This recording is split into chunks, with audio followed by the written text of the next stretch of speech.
Hello everyone. तो खंड शिक्षा अधिकारी भर्ती का जितने भी अभ्यर्थी इंतजार कर रहे हैं उनके लिए एक बहुत ही शानदार खबर निकल के सामने आ रही है।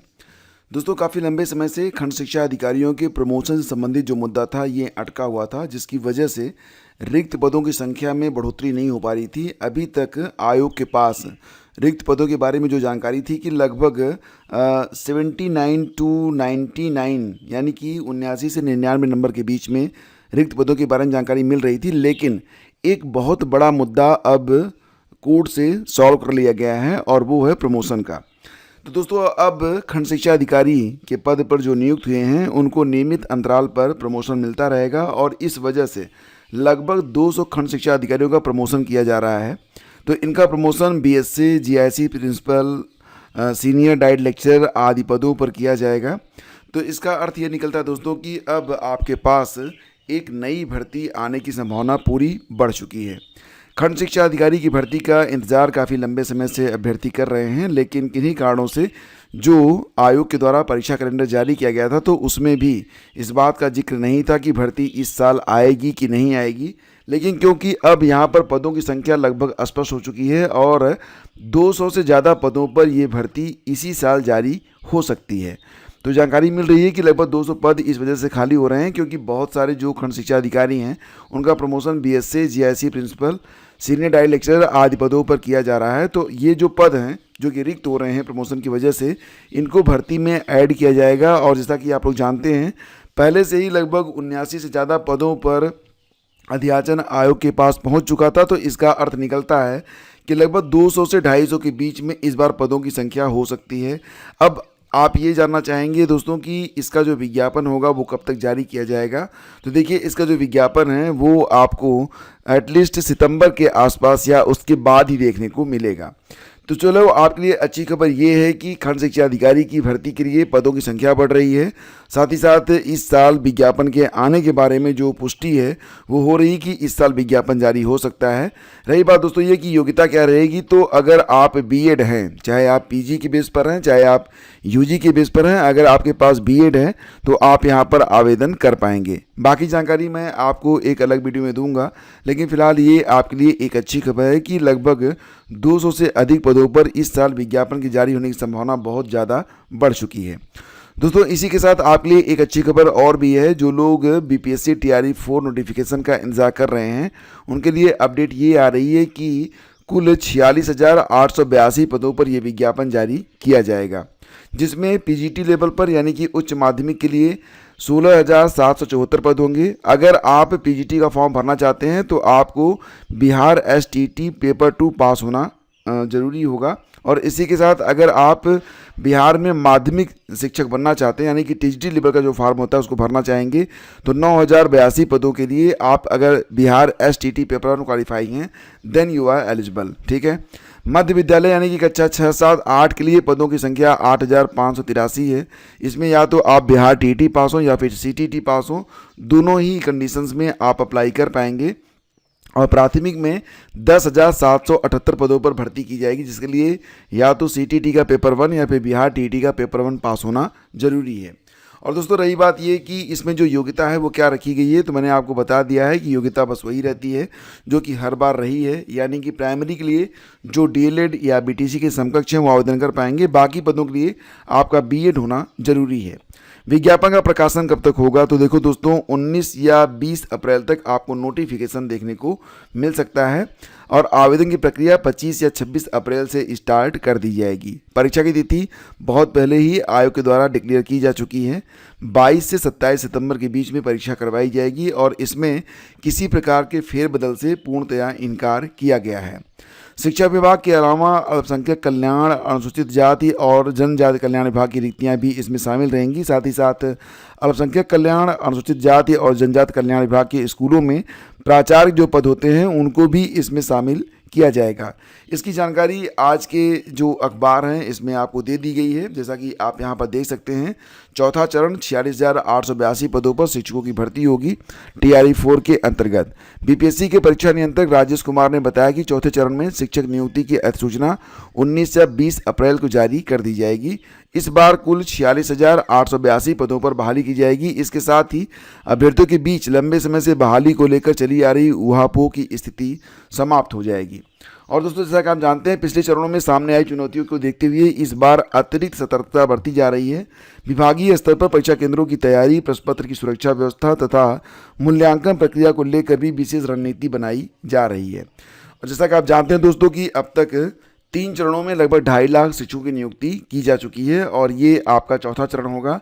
हाँ, इस बार जो अदर स्टेट के बच्चे होंगे उनको कम सीटें उपलब्ध करवाई जाएंगी। केवल 15% सीटें ही इस बार अदर स्टेट को दी जा रही हैं, जैसा कि जानकारी पहले ही आ चुकी है।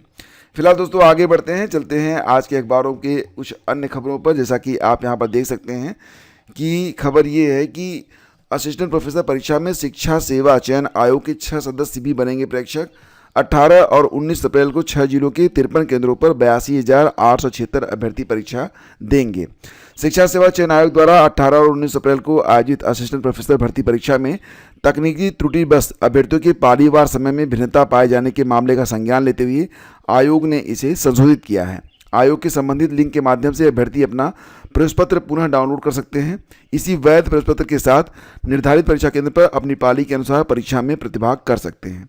उप सचिव के अनुसार 15 अप्रैल को परीक्षा केंद्रों की सूचना के साथ जारी किए गए प्रवेश पत्र में तकनीकी त्रुटि बस कुछ अभ्यर्थियों के समय में अंतर पाए जाने की शिकायत जब मिला तो उसका निराकरण कर दिया गया है। और आयोग ने असिस्टेंट प्रोफेसर की परीक्षा में अनुचित साधनों का प्रयोग करने, नकल करने, साजिश करने पर जेल हो सकती है। साथ ही प्रकरणों पर 1 करोड़ तक का जुर्माना और आजीवन कारावास दोनों हो सकता है। आयोग के उप सचिव ने बताया कि सहायक आचार्य लिखित परीक्षा में 2 अभ्यर्थियों को अनुचित साधनों का प्रयोग करने के कारण परीक्षा में शामिल होने से रोक दिया गया है। और अध्यक्ष ने गुरुवार को आयोग के सचिव ने संबंधित जिलों के प्रशासनिक एवं पुलिस अधिकारियों के साथ वर्चुअल मीटिंग कर परीक्षा की तैयारियों के बारे में जानकारी प्राप्त की। उन्हें परीक्षा में शुचिता, पारदर्शिता और निष्पक्षता सुनिश्चित करने के निर्देश दिए गए हैं। आयोग में 12 सदस्य हैं। सूत्रों के अनुसार परीक्षा में कुछ सदस्य और कर्मचारियों के परिवार के सदस्य और रिश्तेदार परीक्षा में अभ्यर्थी हैं। अध्यक्ष ने ऐसे सदस्यों को प्रेक्षक नहीं बनाया है। उन्हें आयोग के कंट्रोल रूम की जिम्मेदारी सौंपी गई है। आयोग के अध्यक्ष प्रशांत कुमार ने बताया कि 6 सदस्यों को प्रेक्षक की जिम्मेदारी दी गई है। अन्य सदस्य कंट्रोल रूम में रहेंगे। पीसीएस 2024 और आरओ 2023 का परिणाम जारी किया गया और दोस्तों दोनों ही परीक्षाओं में कॉमन रूप से लगभग 28 अभ्यर्थी सफल हुए हैं। यानी कि जिनका चयन पीसीएस के लेवल पर हो गया है वो आरओ की सीट छोड़ देंगे और इस वजह से आरओ की 28 सीटें रिक्त रह जाएंगी। अब यहाँ पर जो अभ्यर्थी हैं जो कि बिल्कुल बॉर्डर लाइन पर हैं वो ये मांग कर रहे हैं कि एक दूसरी लिस्ट अगर जारी कर दी जाए तो बहुत सारे अभ्यर्थियों का भला हो सकता है, क्योंकि बहुत सारे एस्पिरेंट ऐसे हैं जो कि दोनों में चयनित हैं और निश्चित रूप से वो पीसीएस ही ज्वाइन करेंगे, तो अब आरओ की सीटें उनकी खाली रह जाएंगी। तो यहाँ पर कहा जा रहा है कि उनकी सीटों को भरने के लिए दोबारा से एक मेरिट लिस्ट जारी की जानी चाहिए। देखो दोस्तों, इसके बारे में ये भी बताया जा रहा है कि पीसीएस 2024 मुख्य परीक्षा के मूल्यांकन पर कई प्रतियोगी छात्र सवाल उठा रहे हैं। अचयनित अभ्यर्थियों का तर्क है कि 0001 सीरीज के 4,927, ध्यान दीजिएगा संख्या पर, 4,927 छात्रों में 440 का चयन हुआ, जबकि 0205 सीरीज में 10,149 छात्रों में केवल 492 का चयन हुआ है। यानी कि 0205 सीरीज में लगभग चयन आधा हो गया है। इतना बड़ा अंतर सामान्य नहीं लगता है। दूसरा मुद्दा मूल्यांकन प्रक्रिया को लेकर है। लगभग 1.12 लाख कापियाँ डिजिटल तरीके से जांची गईं। पहली 40% कापियों को जांचने में करीब 6 महीने लगे, जबकि परिणाम जल्द देने के दबाव में बाकी की 60% कापियाँ लगभग 40 दिनों में जांच दी गईं। ऐसे में सवाल है कि क्या मूल्यांकन पूरी तरह से समान और निष्पक्ष था? तो ये सवाल भी ऐसे उठाए जा रहे हैं। वैसे दोस्तों, आरओ परीक्षा 2023 में सफल अभ्यर्थियों में 28% अनारक्षित तथा 42% ओबीसी वर्ग के हैं। उत्तर प्रदेश लोक सेवा आयोग ने यह भर्ती लगभग 9 महीने में पूरी की है। चयन में कुल 75 जिलों में लगभग 68 जिलों के अभ्यर्थियों ने सफलता प्राप्त की है। उत्तर प्रदेश से 413 अभ्यर्थी और अन्य प्रदेशों से 6 अभ्यर्थियों का चयन हुआ है, जिसमें 338 पुरुष और 81 महिलाएं हैं।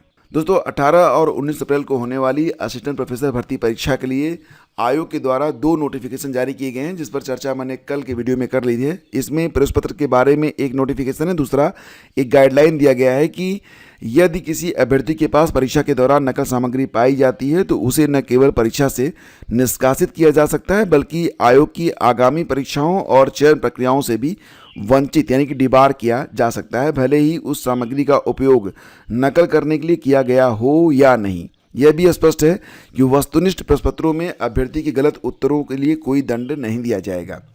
और दोस्तों, यहाँ पर अध्यक्ष डॉक्टर प्रशांत कुमार के निर्देशन ने यह पहली परीक्षा कराई जा रही है। परीक्षा 18-19 अप्रैल को 2 पालियों में 6 जिलों में होगी, वाराणसी, प्रयागराज, मेरठ, गोरखपुर, आगरा और लखनऊ में। कुल 53 केंद्र बनाए गए हैं। केंद्रों का पर्यवेक्षण करने के लिए 6 प्रेक्षक नियुक्त किए गए हैं। आयोग ने क्लियर किया है कि परीक्षा प्रारंभ होने के 45 मिनट पहले केंद्रों में अभ्यर्थियों का प्रवेश बंद कर दिया जाएगा। ध्यान दीजिएगा कि आपको परीक्षा शुरू होने के 45 मिनट पहले तक पहुंच जाना है और एंट्री ले लेनी है, अदरवाइज आप एंट्री नहीं ले पाएंगे। परीक्षा के दौरान किसी भी अभ्यर्थी को अंतिम आधे घंटे में कक्षा से बाहर जाने की अनुमति नहीं होगी। तो अभ्यर्थियों को परीक्षा केंद्र पर 3 फोटो और 1 पहचान पत्र की मूल प्रति तथा 1 छाया प्रति लेकर उपस्थित होना है। ध्यान दीजिएगा, 3 फोटो लेकर जाना है, 1 पहचान पत्र की मूल प्रति तथा उसकी 1 फोटो कापी लेकर जाना है। कान में अगर कोई मशीन लगी है तो वो प्रतिबंधित रहेगी। परीक्षा समाप्त होने के बाद उत्तर पत्र की प्रतियों को अभ्यर्थी स्वयं अलग नहीं करेंगे। परीक्षक द्वारा दिए जाने पर अभ्यर्थी अपनी उत्तर पत्रक की प्रति और प्रश्न पुस्तिका साथ ले जा सकेंगे। ठीक है, ये ध्यान दीजिएगा। प्लस दोस्तों, ये भी है कि LT ग्रेड वाणिज्य विषय की मुख्य परीक्षा जो कि 22 अप्रैल को होने जा रही है, इसके एडमिट कार्ड जारी कर दिए गए हैं। आपको पता है कि ये परीक्षा लखनऊ जनपद में 22 अप्रैल को सुबह 9:30 बजे से दोपहर 12:30 बजे के बीच में करवाई जाएगी। आयोग ने प्रवेश पत्र जारी कर दिए हैं। उम्मीदवार अपने OTR नंबर का उपयोग करके अपना प्रवेश पत्र डाउनलोड कर सकते हैं। ध्यान दीजिए कि जो LT ग्रेड वाणिज्य के अभ्यर्थी हैं वो अपने साथ 2 पासपोर्ट साइज फोटो तथा ID प्रूफ की मूल प्रति तथा उसकी छाया प्रति साथ लेकर जाएंगे। परीक्षा कक्ष में निरीक्षक को पहचान पत्र की 1 छाया प्रति उपलब्ध कराना होगा।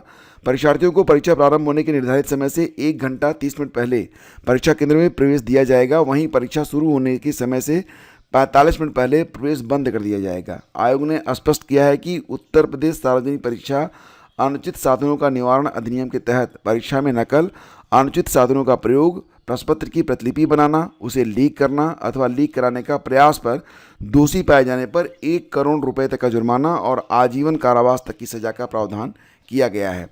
तो दोस्तों, इस प्रकार से बिल्कुल आप लोग अपने साथ जो डॉक्यूमेंट्स हैं वो उसको लेके जाइएगा और समय से पहुंच जाइएगा। 45 मिनट पहले तक ही आपको एंट्री मिलेगी, तो उसके पहले आप लोग एंट्री ले लीजिएगा। शांत मन से परीक्षा में शामिल होइए, बाकी सब कुछ ईश्वर पर छोड़िए। आपने पूरी मेहनत की है और अब आपको बिल्कुल चिंता करने की आवश्यकता नहीं है।